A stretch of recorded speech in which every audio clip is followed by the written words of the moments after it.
प्रियो, शालोम, जय मसीह की।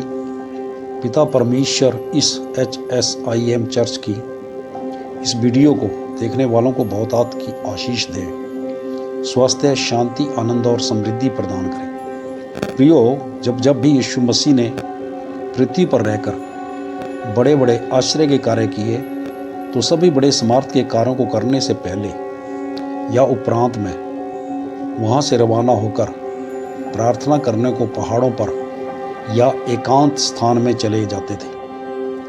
मत्ती की पुस्तक 14 अध्याय उसका 22 और 23 पद में तब उसने यानी कि यीशु ने तुरंत अपने चेलों को नाव पर चढ़ने के लिए विवश किया कि वे उससे पहले पार चले जाएं, जब तक वह लोगों को विदा करें। वह लोगों को विदा करके प्रार्थना करने को अलग पहाड़ पर चला गया और सांझ को वह अकेला था। मरकुस 6 अध्याय उसकी 46 पद में उन्हें विदा करके वह पहाड़ पर प्रार्थना करने को गया। यूहन्ना 6 के 15 में यीशु यह जानकर कि वे मुझे राजा बनाने के लिए पकड़ना चाहते हैं, फिर पहाड़ पर अकेला चला गया। पहाड़ पर अकेले किस लिए चले गए? क्योंकि उन्होंने वहाँ प्रार्थना करनी थी, अपने स्वर्गीय पिता से अपना आत्मा से संबंध सीधा बनाना था। इस घटना से पहले यीशु ने 5 जौ की रोटियां और 2 मछलियों से 5000 पुरुषों को खिलाया। इसमें स्त्रियां और बच्चों की संख्या को जोड़ा नहीं गया था। आश्चर्य कर्म यानी कि सामर्थ के काम करने के बाद प्रार्थना करने पहाड़ पर गए। मेरे प्रियो, परमेश्वर की बड़ाई हो। लूका 5 के 16 पद में लिखा है, परंतु वह यानी कि यीशु जंगलों में जाकर प्रार्थना किया करते थे। लूका 5 का 12 से लेकर 16 पद में इस प्रकार लिखा है कि आप पढ़ सकते हो कि एक कोढ़ी के रोगी को प्रभु ने छू कर चंगा किया, परंतु वह व्यक्ति पहले प्रभु यीशु मसीह के पास आकर मुंह के बल गिरा और विनती की कि हे प्रभु, यदि तो मुझे चाहे तो शुद्ध कर सकता है। अपने आप को नम्र और दीन होकर प्रभु को समर्पण करने पर उसको चंगाई यानी कि वो बिल्कुल शुद्ध हो गया, उसके पाप क्षमा हो गए। उसको चंगाई मिली, शुद्ध हुआ और पाप क्षमा हुए। प्रियो, यह हमारे पाप हैं जो हमें बीमारी, दुख, तकलीफ, गरीबी, तनाव देते हैं। जब प्रभु यीशु मसीह ने अपने चेलों को चुनना था तो प्रभु यीशु मसीह ने सारी रात प्रार्थना की। सचमुच अद्भुत कार्य है प्रभु के। और उन्होंने जो है सारी रात लगा के प्रार्थना की और अगले दिन जो है उन्होंने अपने 12 चेलों को चुना। वचन देखेंगे लूका 6 का 12 से लेकर 16 तक। उन दिनों में वो पहाड़ पर प्रार्थना करने गया और परमेश्वर से प्रार्थना करके सारी रात बिताई।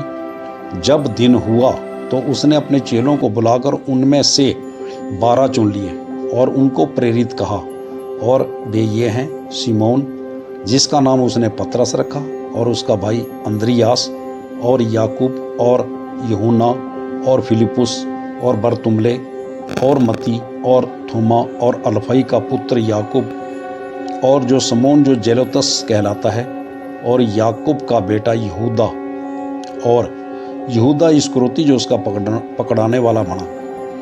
और प्रभु यीशु मसीह ने उन्हें अपनी सेवा कार्य के समय में स्वर्ग के राज्य की शिक्षा दी।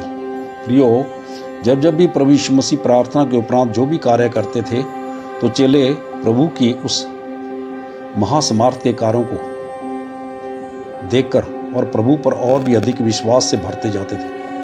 प्रियो, आज जब भी एक विश्वासी अपना समर्पण प्रभु यीशु मसीह को अपना उद्धारकर्ता के रूप में करता है तो प्रभु उसका समर्पण, उसकी प्रार्थना को स्वर्ग में सुनते हैं।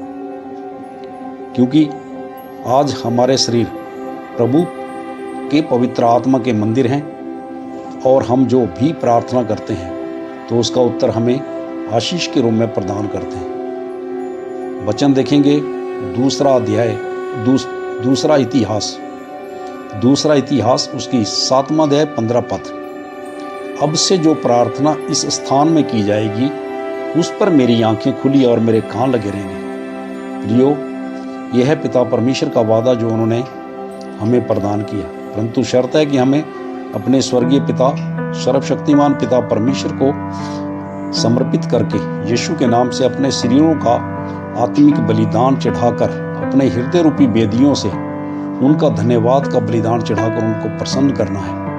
पश्चाताप करके उनके सम्मुख आएं और अपने आप को पवित्र करके पवित्रीकरण और आत्मिक स्तर में ऊंचे होते जाएं, ताकि परमेश्वर की पवित्र इच्छा के अनुसार अपना जीवन बिताएं।